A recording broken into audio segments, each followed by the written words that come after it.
आजादी मांगती है कुर्बानी जो दी हमारे बुजुर्गों ने।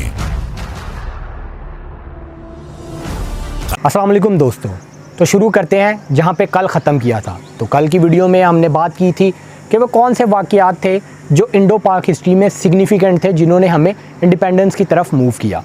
तो आज से और जो आगे आने वाली वीडियोज़ हैं उनमें बात करेंगे कि मार्च से लेके सितंबर तक। तो इस वीडियो को शुरू करते हैं। 24 मार्च 1947 का ये दिन था जब ऑफिशियली इंडिया के आखिरी वॉइस राय जो साबित हुए, लुईस माउंटबेटन ने जब ऑफिशियली हिंदुस्तान का चार्ज संभाल लिया। तो जैसे ही उन्होंने चार्ज संभाला तो उन्होंने ये रियलाइज़ किया कि मुझे तो इंडिया का नॉलेज बिल्कुल भी नहीं है। तो बजाय इसके कि मैं अपने आइडियाज़, अपनी थिंकिंग यहाँ पे इम्पोज़ करूँ यहाँ के लीडर्स के ऊपर और यहाँ के लोगों के ऊपर, जो है वो बाय फोर्स इम्प्लीमेंट करूँ, बेहतर मेरे लिए यही होगा कि मैं जो इंडिया के लीडर्स हैं, जो इंडिया के लोग हैं, इंडिया के कल्चर हैं, इंडिया की पॉलिटिकल डायमेंशंस हैं, उनको समझूँ, लोगों के साथ निगोशिएट करूँ, लोगों के साथ बात करूँ और ऑब्ज़र्व करूँ। और ये जो लुईस माउंटबेटन की स्ट्रेटजी थी ये बहुत ज़्यादा कामयाब हुई, क्योंकि लुईस माउंटबेटन ने वो करना शुरू किया जो इससे पहले इंडिया के किसी भी वॉइस राय ने नहीं किया था। जी बिल्कुल, आपने दुरुस्त सुना, क्योंकि इससे पहले जो इंडिया के वॉइस राय थे वो इंडियन लोगों को अपने से बहुत ज़्यादा कमतर समझते थे। वो अपने आप को बड़ा प्राउडी और बड़ा जो है वो स्ट्रिक्ट जो है वो इंडियंस के सामने पेश करते थे। लुईस माउंटबेटन ने ये इमेज चेंज करने का फ़ैसला किया और उन्होंने गुडविल जेस्चर के तौर पे वो फर्स्ट वॉइस राय थे जिन्होंने किसी भी इंडियन लीडर का जो है वो होम विज़िट किया। और उन्होंने अपने पुराने दोस्त जवाहरलाल नेहरू के घर वो अपनी बीवी के साथ गए। और जब जवाहरलाल नेहरू ने उनको अपने घर में देखा तो उनके जाने के बाद उन्होंने अपनी बहन से कहा कि शुक्र है कि भाई कोई इंसान जो है वो वॉइस राय के रूप में है, इससे पहले तो जो आते थे वो शायद इंसान ही नहीं थे। उसके अलावा वॉइस राय लुईस माउंटबेटन ने ये ऑर्डर दिया कि मेरे जो दरवाज़े हैं वो तमाम इंडियंस के लिए खुले रहेंगे। इंडियंस को उन्होंने अपनी पार्टीज़ पे इनवाइट करना शुरू किया और ये शो करवाने के लिए कि वो इंडियंस के साथ खड़े हैं, उन्होंने जो है इंडियन डिशेस को भी अपनी पार्टीज़ में इंक्लूड करना शुरू कर दिया। तो जिससे जो है वो काफ़ी एक पॉजिटिव इमेज गया इंडियन लीडर्स को और इंडिया की आवाम को कि लुईस माउंटबेटन तमाम वॉइस राय जो इससे पहले हैं उनसे बहुत ज़्यादा मुख्तलिफ है। अभी वॉइस राय लुईस माउंटबेटन को चार्ज संभाले ज़्यादा देर नहीं हुई थी कि उनको पंजाब से एक रिपोर्ट मौसूल होती है जो वहाँ के ब्रिटिश गवर्नर ने लुईस माउंटबेटन को भेजी होती है, जिसमें ये लिखा होता है कि पंजाब में एटमॉस्फेयर ऐसा बन चुका है कि यहाँ पे इस टाइम सिविल वॉर स्टार्ट हो चुकी है। और उसके थोड़े दिन बाद उनको कलकत्ता से, बम्बई से भी सिमिलर रिपोर्ट्स मौसूल होती है कि 4-5 दिनों के अंदर अंदर तकरीबन 1000 से ज़्यादा लोगों ने इन तीनों शहरों में अपनी जानें ज़ाया कर दी हैं और यहाँ पे जो है दंगे फसाद शुरू हो गए हैं। ये चीज़ लुईस माउंटबेटन के लिए बहुत ज़्यादा कंसर्निंग थी, क्योंकि वो एक तरफ तो जो है वो हिंदुस्तान के लोगों के दिल जीत रहे थे और दूसरी तरफ वायलेंस की खबरें। तो ये खबरों ने उनको बहुत ज़्यादा सोचने पे मजबूर कर दिया। फाइनली 2 अप्रैल 1947 को लुईस माउंटबेटन बरतानवी हुकूमत यानी कि प्राइम मिनिस्टर क्लेमेंट एटले को एक रिपोर्ट लिखते हैं और उसमें ये उनकी कोटेड स्टेटमेंट है। On 2nd April 1947, Louis Mountbatten wrote to Clement Attlee, "The scene here is one of unrelieved gloom. I can see little ground on which to build any agreed solution for the future of India. The only conclusion I have been able to come to is that unless I act quickly, I will find the beginnings of a civil war on my hands." ये सब देखने के बाद Louis Mountbatten ये फैसला करते हैं कि वो इंडिया के जो टॉप लीडर्स हैं उनके साथ निगोशिएशंस करेंगे, उनको जानने की कोशिश करेंगे, उनको स्टडी करेंगे कि वो बेसिकली क्या चाहते हैं, उनका थॉट प्रोसेस क्या है, उनकी थिंकिंग क्या है। तो इसके लिए वो इंडिया के जो तमाम चोटी के लीडर्स होते हैं, जिनमें जवाहरलाल नेहरू, गांधी, सरदार वल्लभ भाई पटेल और मुस्लिम लीग के लीडर मोहम्मद अली जिन्ना, इनको इनवाइट करते हैं और वो 5वें खुद होते हैं। तो सबसे पहले वो इनवाइट करते हैं अपने दोस्त जवाहरलाल नेहरू को, क्योंकि वो जवाहरलाल नेहरू को जानते थे और वो ये समझते थे कि जवाहरलाल नेहरू वो वाहिद शख्स है पूरे इंडिया में जो उनकी थिंकिंग को मैच करता है और उनकी थिंकिंग को सपोर्ट करेगा। और ये एक वीक लिंक है जिसको वो एक्सप्लॉइट कर सकते हैं against Congress, specially against Gandhi, क्योंकि जवाहरलाल नेहरू एक मॉडर्निस्ट, एक सोशलिस्ट टाइप के बंदे थे और गांधी बिल्कुल इसके ऑपोजिट था।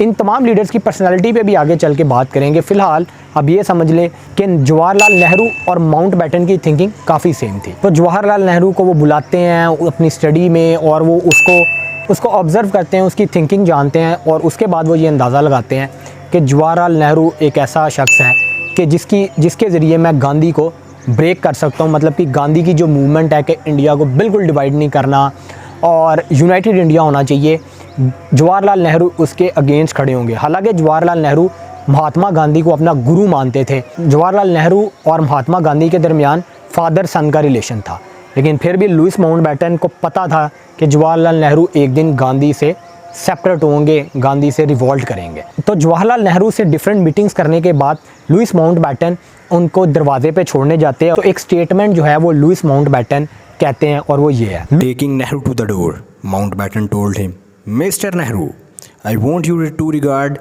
me not as the last British viceroy winding up the Raj, but as the first to lead the way to a new India. Louis Mountbatten की मीटिंग के बाद दूसरा शख्स जो लुईस माउंटबेटन से मीटिंग के लिए आता है वो और कोई नहीं, वो महात्मा गांधी होते हैं। महात्मा गांधी जैसे ही लुईस माउंटबेटन से मिलने के लिए आते हैं तो लुईस माउंटबेटन के सामने वो विंस्टन चर्चिल की स्टेटमेंट याद आ जाती है जो उन्होंने गांधी के बारे में दी थी कि गांधी एक हाफ नेक्ड फ़कीर है। लुईस माउंटबेटन जब गांधी को देखते हैं तो वो वैसे ही उन्होंने वो एक कॉटन का कपड़ा और वो धोती में और वैसे ही वो आते हैं। तो गांधी की कन्वर्सेशन सुनने के बाद, गांधी को स्टडी करने के बाद, ऑब्ज़र्व करने के बाद लुईस माउंटबेटन इस नतीजे पे पहुंच जाते हैं कि गांधी को ब्रेक करना बहुत ज़्यादा मुश्किल है, क्योंकि गांधी की एक ही थिंकिंग है कि किसी भी तरह से इंडिया को डिवाइड नहीं होने देना। ये गांधी और लुईस माउंटबेटन की पहली मीटिंग होती है।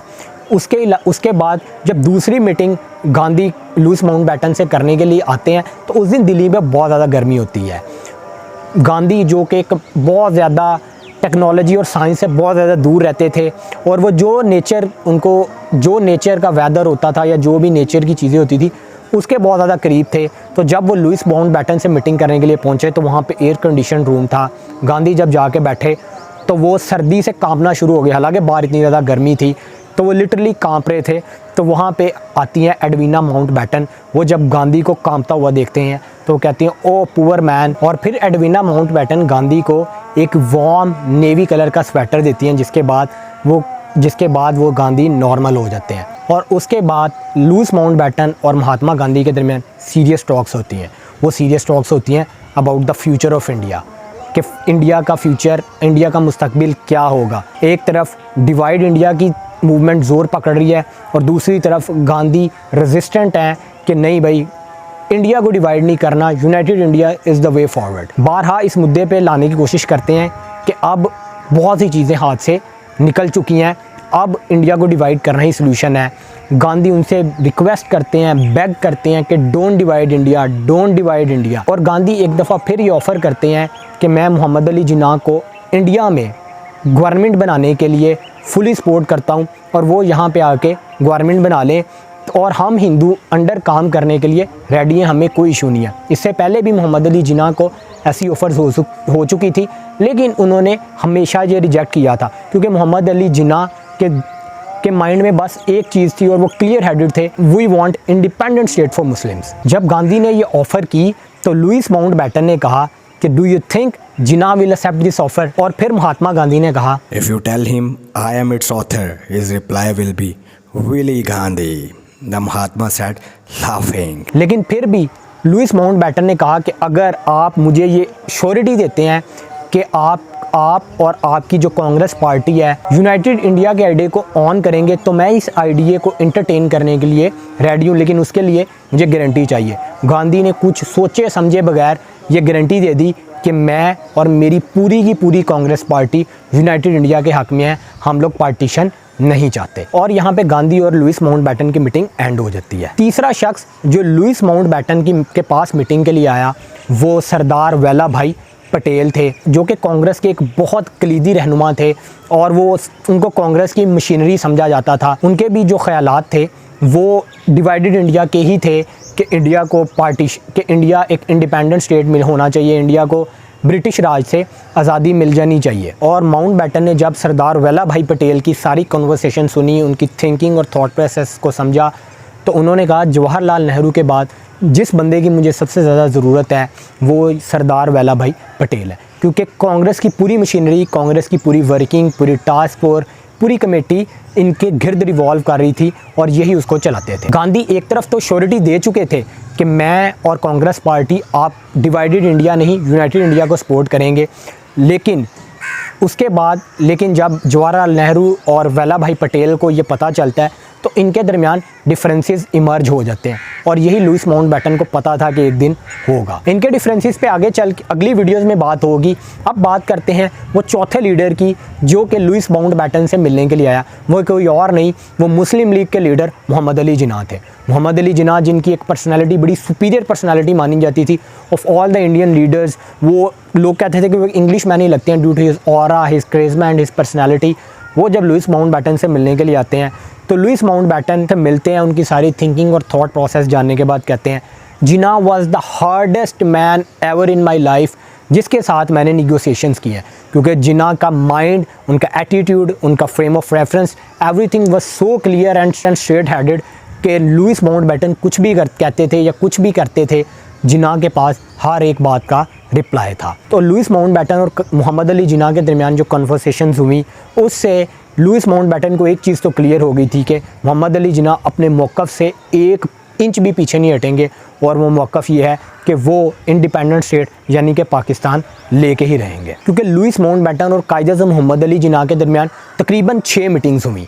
ये मीटिंग्स अप्रैल में स्टार्ट हुई और तकरीबन 19 अप्रैल तक गई। तकरीबन हर ट्रिक जो है वो लुईस माउंटबेटन ने एम्प्लॉय करके देख लिया, लेकिन कुछ भी फ़र्क नहीं पड़ा, क्योंकि वो बाद में कहते हैं कि मोहम्मद अली जिन्ना की विल पावर ऐसी थी कि मैंने ऐसी विल पावर दुनिया में किसी की नहीं देखी। और वो कहते हैं कि मेरे और मोहम्मद अली जिन्ना के दरमियान एक पॉइंट में एग्रीमेंट हुआ था और वो ये पॉइंट था कि हमें नीड फॉर स्पीड, कि we need speed to settle this agreement of India, otherwise India will perish, India ख़त्म हो जाएगा, इंडिया में वायलेंस इरप्ट हो जाएंगे। क्योंकि मोहम्मद अली जिन्ना समझते थे कि मुसलमानों की सिविलाइजेशन, उनका कल्चर, उनकी लैंग्वेज, उनका आर्ट, उनका लिटरेचर, उनका आर्किटेक्चर, उनके कस्टम्स, उनके ट्रेडिशंस, उनकी हिस्ट्री, उनके कैलेंडर, हर चीज़ हिंदुओं से बहुत ज़्यादा मुख्तलिफ है। तो ये कैसे हो सकता है कि इनको हम लोग इकट्ठे कर दें, यूनाइटेड कर दें?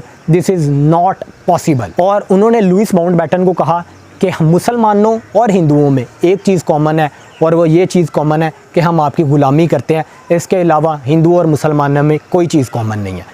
ये सारी कन्वर्सेशन सुनने के बाद लुईस माउंटबेटन को ये तो एहसास हो गया था कि Mohammad Ali Jinnah is not an easy task to handle. और जिन्ना के डिपार्चर के बाद लुईस माउंटबेटन ये समझ चुके थे कि we have to give Jinnah what he wanted, and what Jinnah was wanted as independent state called Pakistan. लेकिन पाकिस्तान और इंडिया को रियलिटी में कन्वर्ट करने के लिए बहुत ज़्यादा इश्यूज़ थे। उनमें सबसे बड़ा इशू था पंजाब और बंगाल का इशू। इसमें इंशाल्लाह नेक्स्ट वीडियो पे बात होगी। तब तक के लिए अभी तक जो आपने वीडियोस देखी हैं उसके बारे में अपनी कीमती राय से मुझे ज़रूर आगाह कीजिए। मिलते हैं नेक्स्ट वीडियो में।